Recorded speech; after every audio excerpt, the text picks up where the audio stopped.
Europe 1 Football Club, le journal du mondial. Europe 1 Football Club, on suit le match Nigeria-Argentine, un partout entre les deux équipes. Bosnie-Iran au même moment et c'est la Bosnie qui mène 1-0. On va revenir vers les deux matchs dans quelques instants. Mais d'abord, le journal du mondial. Bonsoir Dominique Bressot. Bonsoir à tous. L'équipe de France va battre l'Équateur ce soir. La prédiction n'est pas de Paul Le Poulpe, mais du Notari au zoo d'Amneville en Moselle. Ah, ce sacré Paul Le Poulpe, il était imbattable. Lors du précédent mondial, il avait acquis une notoriété planétaire.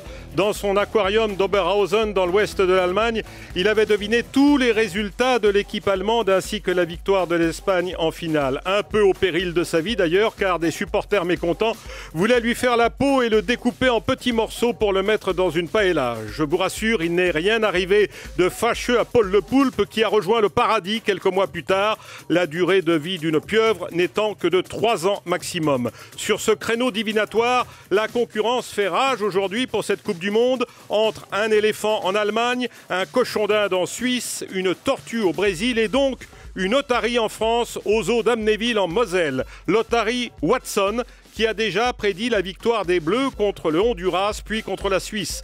Le rituel est désormais bien rodé. Il faut choisir entre 3 boîtes, l'une avec le drapeau français, l'autre avec le drapeau de l'adversaire et la troisième désigne un résultat nul.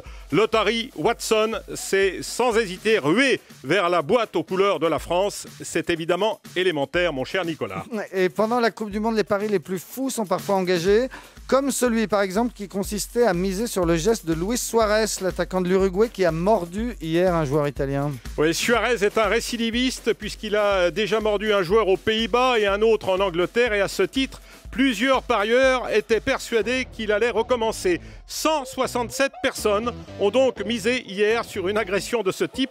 La cote établie par un site de paris en ligne basé à Malte était de 175 contre 1. La morsure de Suarez a remporté au total la somme de 50 000 € à l'ensemble des parieurs. Un Norvégien habitant Trondheim a misé une somme modeste de 3,85 €. Il a empoché 675 €. Il a expliqué qu'il s'était un peu endormi pendant le match et qu'il avait dû ensuite se passer le ralenti à plusieurs reprises pour réaliser qu'il avait gagné. Les parieurs ne vont pas s'arrêter là, ils vont maintenant miser sur la durée de la suspension de Suarez, puisque la Fédération internationale de football a lancé une procédure disciplinaire contre l'attaquant de l'Uruguay. Enfin, encore une histoire de prime de match pour une équipe africaine. Après le Cameroun, cette fois c'est le Ghana. Les Ghanéens ont refusé de recevoir leur cachet par virement bancaire. Or, la sélection nationale joue demain sa qualification pour les 8e de finale contre le Portugal. Et à la veille de ce rendez-vous décisif, il n'était pas question que les joueurs soient contrariés par un différend d'ordre financier. Le gouvernement du Ghana a donc décidé d'affréter un avion pour transporter jusqu'au Brésil la somme de 3 millions de dollars en espèces destinés aux joueurs. Au prix de l'heure de vol et du kérosène, ça rend évidemment le transfert d'argent plus cher que par la Western Union, qui aurait pu délivrer les fonds moyennant 10%, mais dans la monnaie locale du pays où se trouvent les destinataires, c'est-à-dire le Real brésilien. Or, les joueurs du Ghana voulaient recevoir leur salaire en devise forte, euros ou dollars. Seule manière pour eux de ne pas perdre d'argent, car dans leur pays, la monnaie se dévalue à vitesse grand V. Pour le ministre des Sports du Ghana, il était normal d'affréter un avion afin d'acheminer ces 3 millions de dollars. Le foot,